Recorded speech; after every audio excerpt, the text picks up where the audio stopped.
Hello, welcome to today's podcast. I was shown something really interesting in the last week, and I just wanted to share it with you because I think it might help you, especially if you're listening to my podcasts and you want to heal yourself.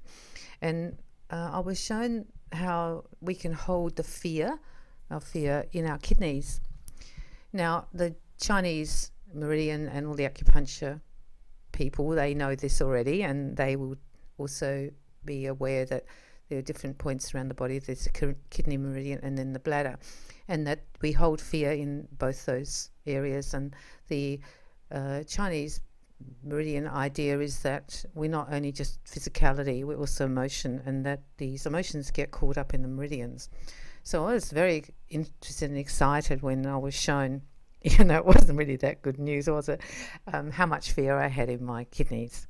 Now, I came out of abuse and torture and had some very fearful childhood things and also the normal everyday fears that we have as people, and suffer from anxiety. But what was really interesting for me and what was really enlightening for me was to see that I was holding all this fear in my actual kidneys, which explained to me why, even though I was doing a lot of work on my anxiety and some of my normal fears, it was still actually locked in my actual body.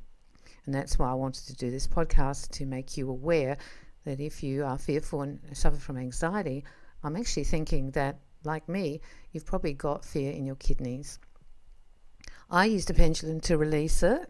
That's how I did it. And then I did some tapping on it and did a little bit of hypnosis, self-hypnosis went down. My usual things I always talk about to release it. I also put my hands on the back where my kidneys were and actually meditated and released and did healing on releasing the fear that was held in my kidneys, because I felt that the fear that was held in my kidneys were responsible for the fact that my adrenals were also being affected, and I think yours would be too. And while I was getting this stress, emotional stress and fear, and obviously anxiety, because it was sort of locked in my kidneys, I think I probably put it in there in my childhood and just added a bit every now and then until it got a little bit onto overload. And I think there's a lot of people walking around with fear in their kidneys, which correlates with the Chinese meridian idea of where you hold it.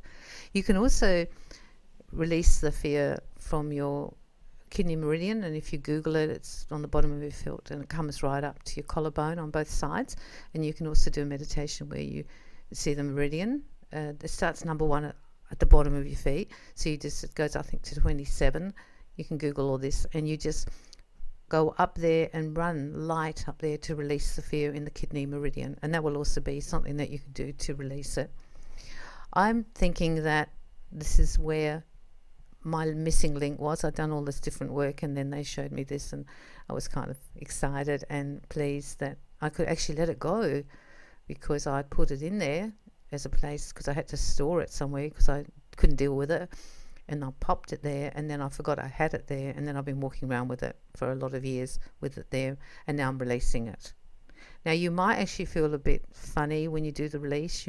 I felt really out of sorts. I had a funny headache for a day. It wasn't terrible, but it was a different headache, and I felt a bit ordinary. Had also a few crazy dreams. Woke up like in that horrible, fearful place you wake up in the middle of the night. You know what I'm talking about. But I'm hoping that will dissipate now as I let go of the fear out of my kidneys. The other thing I was shown, and it wasn't so much for me because I'd done a lot of work on anger, releasing anger, but for some people around that I knew, that their people would be storing the anger in their actual liver, like the organ of the liver. And that also goes and correlates with the Chinese understanding of the meridians, because that's the liver meridian. The liver and the gallbladder go together, they're paired, and it's a good place to store anger. And some people, when I checked with my pendulum how much anger they had in their liver, was like really, really big. Like my pendulum went like a Ferris wheel. It was so much. Other people was not so much. And I sent healing to clear it, because when we have anger in the liver, it affects how the liver works, the chemistry of it, besides making us a very difficult person to live with. Don't ever think that because a person doesn't look angry, they're not angry. There's a lot of people who are walking around with lots of anger. They might be a little passive aggressive, or they've got it under lock and key, but they're still angry, and it would have been from a past event that they haven't been able to deal with or resolve. If you feel you've got a lot of anger and you haven't been able to let it go, or you feel like it's still coming out, have a look at the liver one. Do some work on that as well. So go and do the release it with your pendulum, do the tapping, do the release work, do the meditation. Put your hands there as well. You can put your hands where the liver are and do healing to release the anger from your liver, and try to keep letting it go from that particular area. And that way you'll dissipate the anger. You might find you're a little bit more angry and grumpy for a day or two as it comes out, but then you'll feel a difference. You'll feel a lightness, and you'll feel like you're not carrying all that horrible anger that you had for years and years, and you can now let it go. The world's a very angry place right now. I think a lot of people, as they say, have got stuff on their liver, and the more we do work on ourselves, the better our relationships will be with other people, but we can also send healing. When we do this work, we now know it. So once I found out for myself that I had all the fear in the kidneys, I went tracking around and looked at a lot of other people that I know who are receptive to healing, and I just sent healing to them and released the kidney fear. Many of them I told I'd done it, so they could then do some extra work around it. Some people who weren't as open, but I knew I should send it because Spirit told me to send it. I did that, and I released the fear. Anyone who's had any violence, war, conflict, abuse, confrontation, anything like that will possibly have a lot of fear stored in the kidneys. And this will actually impair the functioning of the kidneys and also make you feel a lot of anxiety and like that horrible free-floating anxiety and stress. I also then checked out some people in terms of anger on the liver, and I lifted it off and released it for them and sent healing for that.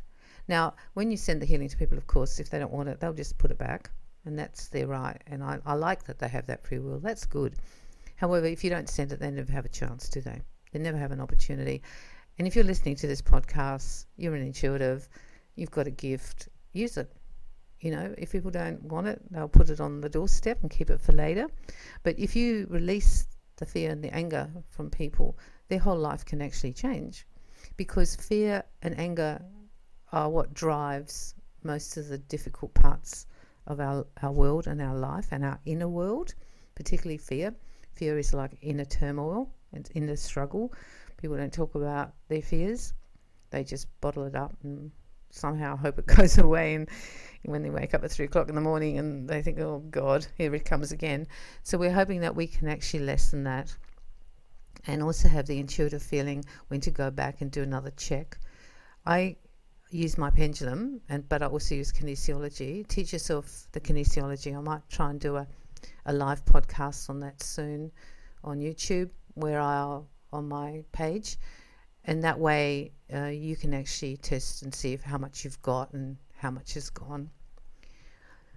I hope you can use the information that I got this week for yourself. If you're not sure if you've got fear and anger, I'd still do it. I'd still release it, because just because you don't think you have it doesn't mean you don't have it.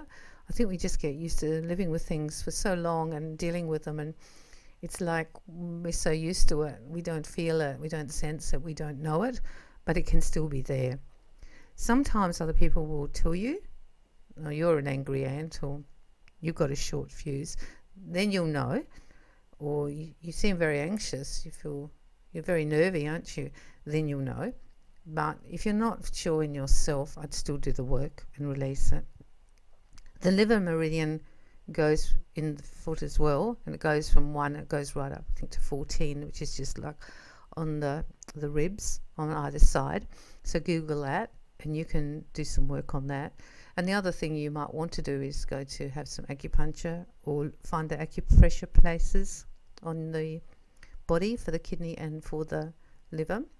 I also did some work on the gallbladder, because I was working on the liver, so I worked on the gallbladder and the gallbladder meridian, and then the bladder, which goes with the kidney, and I worked on the bladder and then the bladder meridian, just to balance it out. But from my understanding, I found, for me anyhow, I was talking about the kidneys today, and then that meridian, I was focused on that, and then the liver, and then that meridian. I'm hoping it will help you. I'm hoping that you will start to feel better. That's why I do all these podcasts, like a crazy woman in Australia, sitting in my room on my own here. And because I'm trying to reach out and tell people what I know. So if it helps one person, in my opinion, it's a good thing. And then if they share that with someone else, and of course, if you are like me and you can send healing, well, that's even better. Because a life without fear and a life without anger is a good life. And it's a peaceful life. It's a much more peaceful life. And in the end, all we need in our life is to feel inner peace. But while you're walking around with all that fear in your kidneys and anger in your liver, you're not going to have inner peace. So do the work and let it go. Use all your modalities that you like to use, and I hope that you get some improvement. It might not be the first week or so. Sometimes the energy work takes a while to download. You do it, but it's going to actually filter into the body, release, and then download. The body then has to heal and send a lot of healing to your kidneys and a lot of healing to your liver. So you can do that when you're sitting on the bus or when you're watching TV or you're going for a walk. Just send the healing to those places, and that way you also send love and healing and do a replacement of the energy, because the energy of fear is not good and the energy of anger is not good for the actual body. It's quite disruptive. So by now filling up with love and light in those areas, it will be a really good thing. Well, this is your homework for this week. So I hope it helps you, and I hope you get some more joy and peace in your life, and I'm sending you lots of love and lots of healing.